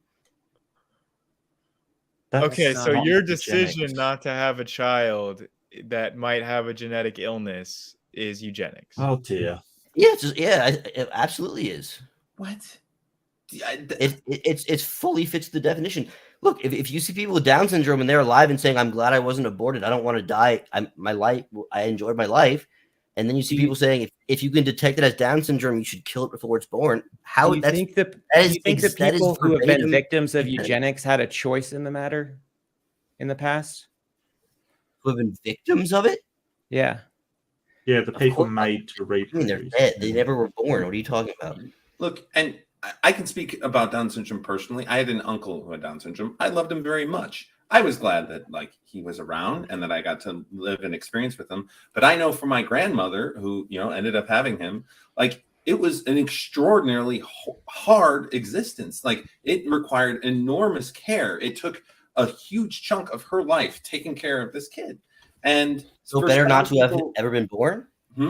What? Are you saying That's the better that he decision was that you never? Are you wanna saying make. better he was never born? I can you're understand whether it be a interrupting him, personal Sunflower. decision that someone would make that they don't want to commit to 50, 60 years of taking care of someone who is going to have basically the mental capacity of a 5-year-old for the rest of their life. And that they are very, very likely to die a horrible death of having their brain liquefy in like basically a pool of Alzheimer's, which is generally something that most people with Down syndrome end up dying of. And I disagree with you saying that the victims of eugenics are just people who never got a chance to live, because part of eugenics, like I said, is sterilizing people so they can't breed. That's another way that you control breeding. And those people did. And that's bad too. And that's bad too. What do you mean? But they're included in eugenics. But they I consider that also bad. They didn't have a choice in the matter. It's different when somebody I consider that bad about their own child. I think that's also bad. What do you mean? I'm not condoning that. But we're and I don't think abortion is under the definition of eugenics. I don't think that's whether or not it is. How does the thing you just brought up? I don't accept or condone what you just brought up either. So how does whether or not that's abortion have anything to do with what I'm saying? I don't think it falls under eugenics, because the whole idea of eugenics is that you selectively kill and breed people. No, that's not eugenics, man. Sorry, that is not the definition of eugenics, man. I disagree with you. You're wrong. You breed certain people and you don't. So what definition should we use? I don't know. Like, what do you guys want to use? Told you. No, you didn't. What is it? What you were literally talking over Mark when he told you. No, but why are we using Mark's definition? Can we use an actual definition of the word or the term? Like anything. Give me something. What do you mean, Mark? What do you want to use? Okay. Mark so is it the dictionary of Mark Webster? Like, what do you mean? I'll get you a definition. How about that? I'll get you a definition. Please. Eugenics is the study of how to arrange reproduction with the human population to increase the occurrence of heritable characteristics regarded as desirable. Exactly. That does not mean killing people. Not necessarily mean it does not mean sterilizing people. How does that, like, from sort of edge cases and fringe cases, like we know that a baby's going to be have some sort of genetic disorder. How does that apply to the population, which it says? How does it apply? Well, I think that people that are evil and don't use it. Yeah, so I'm saying, I don't think I want to differentiate here between an individual's personal choice and a top-down organization structure of a eugenic structure. Top-down don't control reproduction of a population. If individuals are making choices about when they want to get pregnant or when they want to have an abortion, that does not constitute eugenics, because it's the individuals making the choice. It's not dictated top-down. Yes, eugenics does not have to be dictated from the top down. That's not true. Yes, it does. It needs to have some specific guidelines that people have, some people that have decided these are the preferred traits that we want within our population, and we are going to control the population and selectively breed them so that the population shifts in that direction. That's not a fair definition. Sunflower, if you're disagreeing with that, then do you think that if I choose to mate with a pretty lady versus if I don't want to mate with someone I'm not attracted to, is that eugenics to you because I'm somehow making the choice of who I mate with? Let me respond first to watch. Again, you guys are dogpiling me, and you're not even using a working definition of the term. I'm the only one that is. Oh, he read the definition. What is your definition? And that supports my definition of eugenics? Well, the one Mark just read is perfect. Yes. Yeah. Okay, so how about this? There's a community of people. Doesn't matter where they're from. We'll make up a fake place called Purple Country of Slovakia or whatever. And this community of people start talking to each other and say, "Hey, those people down in Orange Hill, we can tell that they're not as sharp or bright as us, and they don't really seem as whatever. Like they're not as successful as us in the world. And look, they have this color skin or this kind of hair, or this color eyes. Let's just not be with them." If there's a small village of people that start to say this amongst themselves, you don't have to have any actual law or restriction. But if they start believing it, and then they start finding mates and excluding certain races accordingly, I'd say that's very much eugenics. I don't know how. So prejudice is eugenics, and you realize that prejudice it can be. And you realize that prejudice massively predates the theory of evolution, and the theory of evolution does not lend itself to prejudice. Wait a second, are you saying that nothing if something comes first, nothing that comes after can lend itself to it? Is that what you're saying? No, but if you what understand, is that? What did you just try to detail there? If you understand, this is what I'm detailing. Predates something. This is what I'll detail. There is no correlation between percentage of a population that accepts the theory of evolution is true and the percentage of a population that is prejudiced. There's no correlation. How do you know that? You're just making that up. You are the one claiming that. No, I'm saying a very specific theory. I think lends itself. I'm admitting it's my opinion. I'm not saying you have to admit that what you are saying is equivalent to what I just said. If you say the theory of evolution lends itself to more prejudice and eugenics, then you are saying that there's a correlation between, or there should be a correlation of what you're saying is true between the acceptance of theory of evolution and prejudice and eugenics. And no such correlation is observed. If anyone studied that, which no one has, maybe I think the results would go in my favor. We don't have those numbers. We don't have those numbers, Grayson. Why are you acting like you know for a fact? Neither of us know. It's both of our opinions. Because we have history. We have history. And now you have egg on your face because you're speaking like you know for a fact. I'm admitting it's my opinion. Positive claim. So how does that one work? Square that circle. Because I'm admitting it's my opinion. Claim and not demonstrating it. No, and I am showing you. I am showing you that you're saying it's a fact that it's false. Sunflower. You gotta stop talking while other people are talking. Look, I'm showing you that the history of humanity is a history of prejudice. In any group, in any society, in human history, there is always interethnic conflicts and ethnic prejudices. That is a constant throughout human history. And you are saying that the theory of evolution lends itself to increase the amount of prejudice and eugenic behavior that we would see. And I am telling you, there is no empirical or evidentiary basis for you to make that claim. You are saying that you don't know. It's your opinion. We're saying, okay, well, if you're not presenting any evidence, then we're going to reject it without any evidence. That's how the burden of proof works. And your definition of eugenics is so wishy-washy that any type of sexual preference now counts as eugenics. Yep. The word has no meaning if you're going to make it that vague. Yep. Hold on a second. First of all, if I were to go find data that said like people are interbreeding less, would that then like I haven't looked into it. I'm just one interbreeding like racially like race. No. I mean like if I'm not, I haven't looked into it, but if I did, and it said that like since Darwin, if there was a steady decline, if there were a steady increase in like intra-racial, like it wouldn't, and it wouldn't. Oh, that wouldn't. So then, what the fuck are you saying, dude? Now you sound like a fucking clown. Nothing could prove you wrong. Then I don't. Because what do you mean? Even if what you were saying is true, that's just people making individual choices. Oh, now you've lost the point. Now you've lost. I'm done. You've lost. You've really lost. Well, sunflower. Yeah. So it has to be a.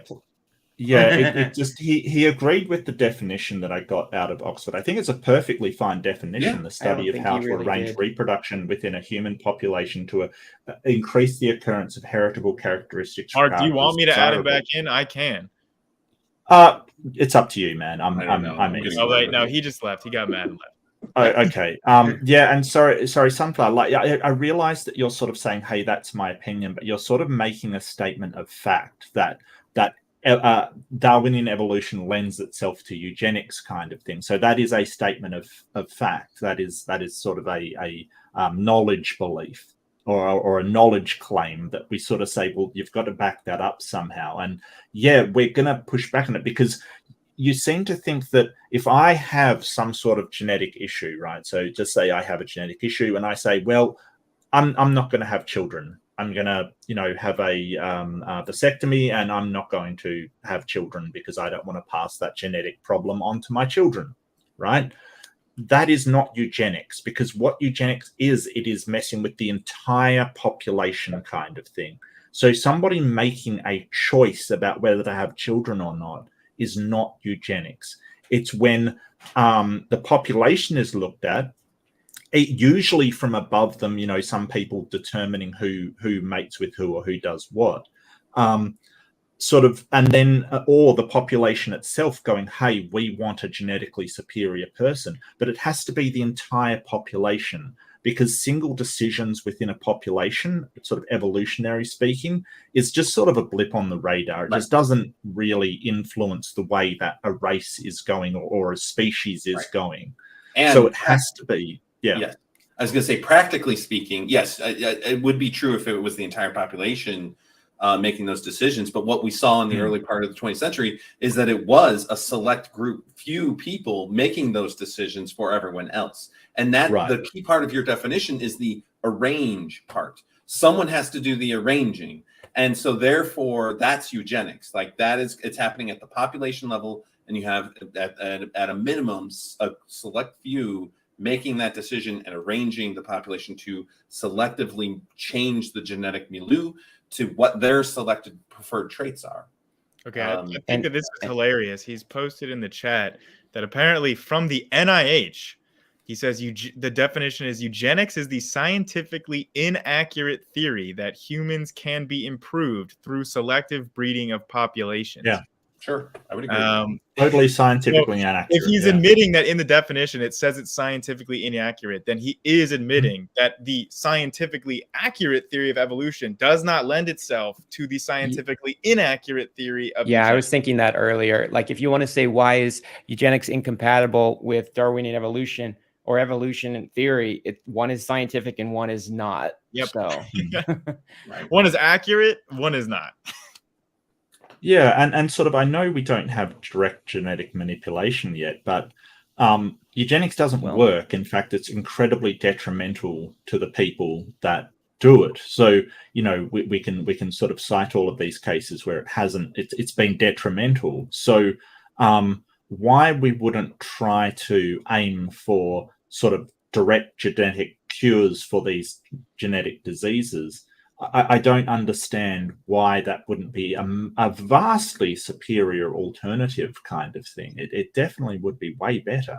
Right? I think some people might argue that we have some sort of genetic editing like CRISPR. I don't really know about that type of stuff, but you know, I will be the person to say that if I was in the position where I have the opportunity to not have a child that has Down syndrome, I would absolutely not do it. I would say, let's try again. And you know, if that makes me like immoral, then I don't care. No, I want to clarify that the Chinese scientist that did the CRISPR editing of the first like human embryos has said, I think that was a couple of years ago, and he has said, I don't know all the details of the study and how those children are doing, but he has said that he regrets doing it and it was too soon. So he regrets doing it because he's persona non grata across the entire world, including in China, and he did it secretly, and it was a huge scandal everywhere. So that's part of the reason why he regrets it. I think the kids are actually doing okay. He CRISPR edited them so that they would have the genetic variant that allows them to be less prone to getting HIV, is what they did. Yes. Cool. It was still a cool milestone. Hey, Ken Rock, how are you doing? I'm doing good. Are you able to hear me? Yep. Unethical one, though. Sweet. I'm sorry, I won't take up too much of your time, but I had something to say off the conversation you guys were just having with that sunflower, if that's okay. Yeah, sure. Yeah. So if you look at the definition for evolution and eugenics, the two actually go against each other. Like, they can't coexist. You want to expound upon that? Evolution will allow life itself in order to grow and expand to see what works and what doesn't work. Eugenics would be controlling that so that you can get the results that you want in particular. Yeah. So one is allowing life to expand, the other is keeping it narrow. I think that's the point that we were trying to touch on with natural versus artificial selection, and how like one is a part of the theory of evolution and one isn't really. Definitely. Yes. I mean, eugenics is if anything, if you're going to take anything from evolution, obviously it's most closely related to artificial selection, where humans can pick certain favored variations within a breeding stock and then try to select for those traits. Of course, that can happen. It's not to say that wouldn't be possible amongst humans as well if we were to do that. But every time that we've done it, we've just kind of screwed it up. And and that what is favor? I mean, first of all, it's highly unethical and highly immoral to like trying to manipulate the population to do those kinds of things. I just have to highlight this really quick. Yeah. The Converted Man says that you are just suppressing evolution deep down inside so that you can continue to sin, which I think is so funny. because we have all been told that at one point that we really do believe in God and Jesus, and we're just suppressing it so that we can keep our sinning lifestyles. So morality really interests me, and the sort of the whole idea of what we ought to do and what ought not to do. And I just want to point out, because the debate did bring up morality slightly, is that with some of these emergent technologies that are coming, the Bible's never going to tell you how you ought to handle technology, right? It's never going to tell you, should we do cloning? Ought we do cloning? All you can do is read it and then take this inference and interpret the Bible however you want. We need a better system than theology to tell us, what we ought to do in the future. And that's sort of why I talk about the superiority of secular morality, being able to say, hey, what is our goal? What are we trying to do? If that's the well-being of humans, we can make decisions of what affects our well-being for the better and what affects our well-being for the worse. And it's complex, but I think that the problem I have with sort of theological morality that's based upon holy texts and ancient readings and stuff is they never ever have anything to offer for future they don't even have anything to offer for current morality, actually, so it's just interpretation at that point. And I think that is a great point where we can kind of wrap up this conversation. Mark, I thought that was a great I've got one more point, and it's a point that maybe the creationists can use. It is it is a fact that we've kind of interrupted the evolutionary process. We have conformed our environment to us rather than the other way around. So medicine saves a lot of people that would have otherwise been selected against, right? So there's this question of, well, if we allow everybody to survive, and our goal is for everybody to survive, what does that do to our genetic lineup? And because it's never happened before, we don't 100% know. And this has been brought up of, that causes the degradation of the genome. Right. And it is a fair point. It definitely is a fair point. However, I think that out there is direct genetic manipulation. It is being able to cure these diseases on a genetic level. Look, I'm excited for the future. I'm excited to see what they can achieve. But I think we've got to go in with a better morality than, well, God wants us to do this. I think we've got to go, well, what of these technologies benefits us and what actually is to the detriment of humans? And eugenics is demonstrably to the detriment of humans. Like, there's no situation where it has ever helped and could never help, because we need that genetic diversity to make ourselves stronger and better. And as I said at the start, ideas don't just come from who we deem to be genetically good, because ideas and innovations and knowledge come from all kinds of people, whether they be, genetically superior or not. And that I would say the other part of eugenics, it's just an immoral program, because if you operate from, some of the core principles of what's the best well-being for humanity and for everyone that exists, that's, if that's our starting point, well, eugenics is a deeply the antithesis. Right. Yep. Right.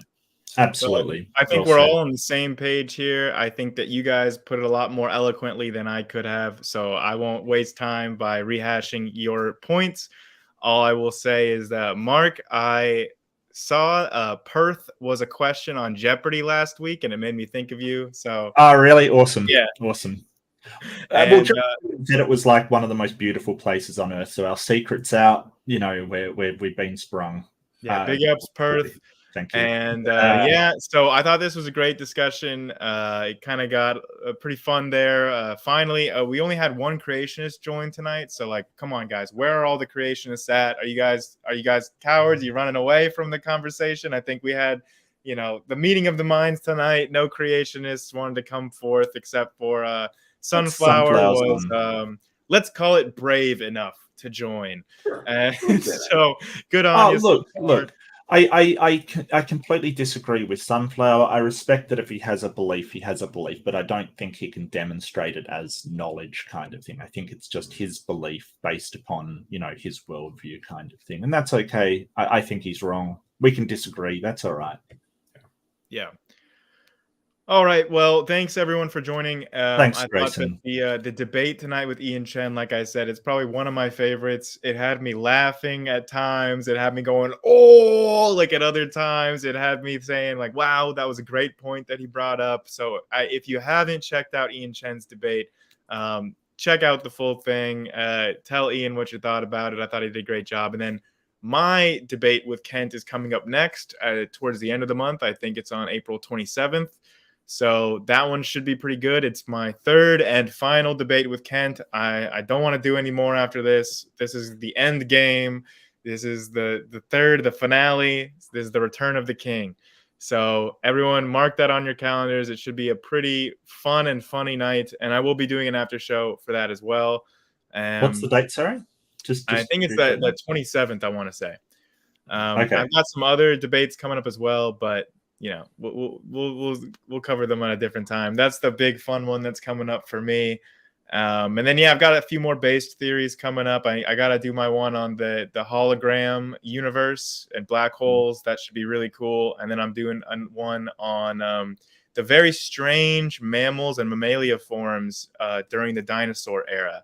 So those ones should keep me busy for a bit, but I'm really looking forward to them. They've been a lot of fun to research and make so far. So look out for those. Like, share, and subscribe. Also subscribe to Mark, subscribe to Dr. Chris. They make great videos. I'm watching their new videos and I learn a lot of new things.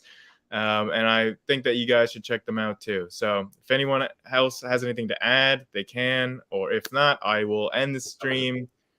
Perfect. So like, share, subscribe for more, everybody. Debates are awesome.